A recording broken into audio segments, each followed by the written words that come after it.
Hello friends, welcome to back our YouTube education channel. आज की इस वीडियो में हम करने जा रहे हैं class 7th science text book chapter number 1.2 photosynthesis food making process in plants. Leaves are the food factories of plant.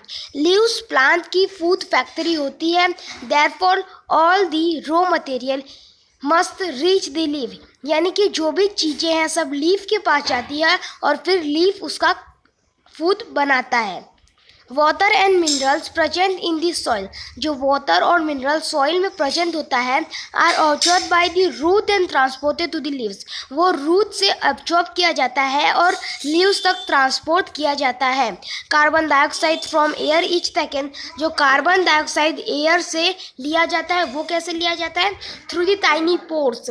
जो प्लांट्स में छोटे छोटे टाइनी पोर्स होते हैं on the surface of leaves, जो कि लीव्स के सरफेस पे होता है। दिच पोर्स, ये पोर्स के आजू बाजू एक गार्ड सेल होता है। सच पोर्स आर कॉल्ड स्टोमाटा।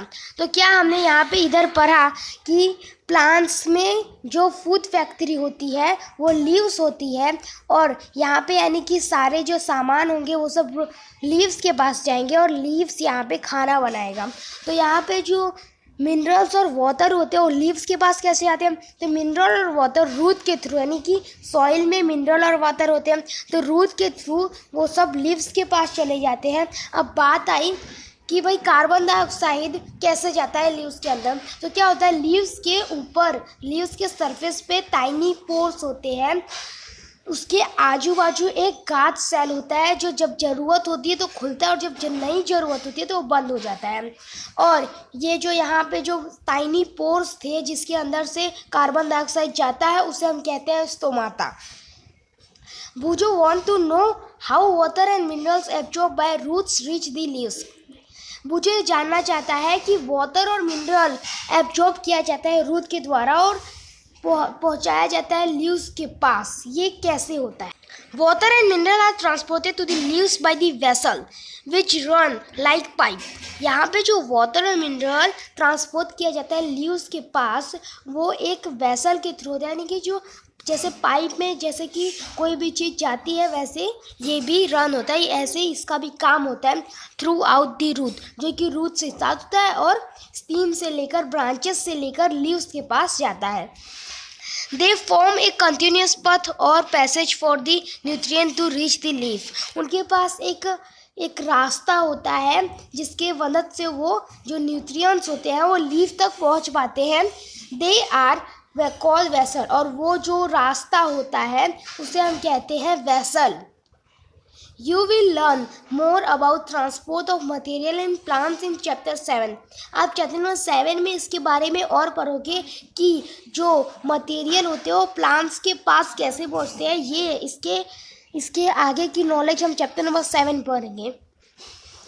पहली want to know what is so special about the leaves that they can synthesize food but other part of the plant cannot. पहले जानना चाहती है, पहली want to know what is so special, ऐसा क्या special होता है लीव के पास that they can synthesize food but other part, कि वो खुद का खाना खुद से बना लेती है और जो दूसरा उसके पार्ट होते हैं वो नहीं बना पाते। नहीं, लीफ ही ऐसा क्यों है जो खाना बना लेता है दूसरी चीज़ें क्यों नहीं बना पाते?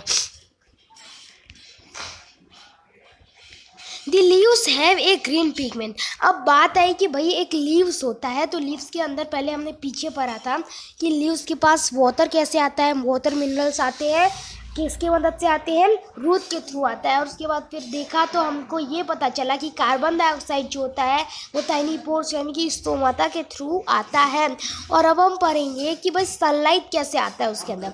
तो क्या होता है, जो लीव्स होते हैं उसके पास ग्रीन पिगमेंट होता है। तो अब मैं आपको ग्रीन पिगमेंट का फोटो दिखाने जा रहा हूँ। तो यहाँ पे देखिए, ये रहा आपका, यहाँ पे आपका ग्रीन पिगमेंट का फोटो नहीं है, सॉरी। यहाँ पे देखिए गार्ड सेल का है और स्टोमाटा का है। यहाँ पे आप देख सकते हैं कि यहाँ पे एरो भी किया गया है, गार्ड सेल और स्टोमाटा और क्लोरोफिल यानी कि ग्रीन पिगमेंट भी है यहाँ पे। तो फिर यहाँ पे जो ग्रीन पिगमेंट है उसे हम क्लोरोफिल भी कहते हैं। अब जो लीव होते हैं उनके पास ग्रीन पिगमेंट होता है जिसे हम क्लोरोफिल कहते हैं। वो हेल्प करता है लीव को to capture the energy of the sunlight. Sunlight की एनर्जी को कैप्चर करने के लिए ग्रीन पिगमेंट, जिसको हम क्लोरोफिल कहते हैं, उसका यूज होता है। This energy is use to synthesize को आप प्रिपेयर भी कह सकते हैं कि ये जो एनर्जी है वो यूज किया जाता है प्रिपेयर करने के लिए फूड। किससे? कार्बन डाइऑक्साइड, वाटर से। सिंस द सिंथेसाइज ऑफ, अब यहाँ पे अब आप सोचोगे कि सनलाइट क्यों ज़रूरत होती होगी प्लांट को, तो फिर ये जो एनर्जी है, जो सनलाइट की एनर्जी है, वो यूज होता है फूड बनाने में कार्बन डाइऑक्साइड और वाटर से। Since the synthesize of food occur in the presence of sunlight, यानी कि जो जैसे फूड बनता है वो सनलाइट के, यानी कि जब यहाँ पे जब धूप होगी, डे का टाइम होगा, जब यहाँ पे धूप रहता है तभी ये लोग अपना खाना बना पाते हैं। It is called photosynthesis. तो यहाँ पे जो ये पूरा प्रोसेस है उसे हम फोटोसिंथेसिस कहते हैं। फोटोलाइट सिंथेसिस, यहाँ टू कंबाइन, तो ये इसका पूरा वर्ड ऐसा है, लेकिन यहाँ पे इसे फोटोसिंथेसिस कहा जाता है। So we find that chlorophyll, sunlight, carbon dioxide and water are necessary to carry out the process of photosynthesis. तो यहाँ पे फोटोसिंथेसिस का प्रोसेस कैरी करने के लिए हमें क्लोरोफिल, सनलाइट, कार्बन डाइऑक्साइड और वाटर की ज़रूरत होती है फोटोसिंथेसिस का प्रोसेस कैरी आउट करने के लिए। It is a unique Q process on the earth, ये अर्थ में सबसे अलग प्रोसेस है, सबसे अच्छा प्रोसेस है। The solar energy is captured by the leaves, की जो सोलार एनर्जी है वो लीव्स से कैप्चर किया जा रहा है and stored in the plant in the form of food, वो प्लांट के अंदर स्टोर किया जाता है फूड के फॉर्म में। Third sun is the ultimate source of energy, यानी कि जो सन है ये एक अल्टीमेट, यानी इसके पास एनर्जी का सोर्स बहुत ज़्यादा है for all living organism, her living organism के लिए। Can you imagine life on earth in the absence of photosynthesis? क्या आप सोच सकते हो कि अगर फोटोसिंथेसिस नहीं होता तो फिर अर्थ के ऊपर इंसान ये सब जिंदा रह पाते? तो फिर नहीं, हम जिंदा नहीं रह पाते। कैसे? तो in the absence of photosynthesis there would not be any food. अगर फोटोसिंथेसिस की एब्सेंस में कोई भी फूड नहीं रहता, क्योंकि फोटोसिंथेसिस नहीं रहता तो प्लांट नहीं रहते, और प्लांट नहीं रहते तो फूड नहीं रहता। The survival of almost all living organism, जो जीवन है सारे लिविंग ऑर्गेनिज्म का, वो डायरेक्टली या तो इनडायरेक्टली डिपेंड होता है upon the food made by the plants. वो जो प्लांट्स में जो फूड बना है उसके ऊपर डिपेंड रहता है लिविंग ऑर्गेनिज्म का। ठीक है, लिविंग ऑर्गेनिज्म का खाना किसके ऊपर डिपेंड रहता है? प्लांट्स के ऊपर रहता है। Beside oxygen which is essential, और आगे देखने जाए तो फिर ऑक्सीजन जो कि एक इंसान को जीने के लिए चाहिए होता है, वो भी हमें प्लांट से ही मिलता है। Besides leaves, photosynthesis also take place in other green parts of the plant.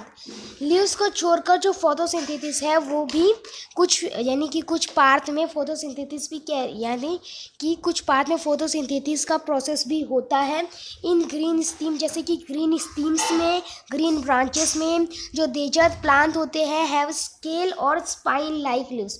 उनके पास स्केल, जैसे कि यहाँ पे आपने कैक्टस को देखा होगा तो उसके जो लीव्स होंगे वो स्केल या तो स्पाइन जैसे उसके लीव्स होंगे, तो reduce loss of water bye transpiration, जिससे कि ट्रांसपिरेशन के थ्रू बहुत ही कम पानी क्या होता है, रिड्यूस होता है।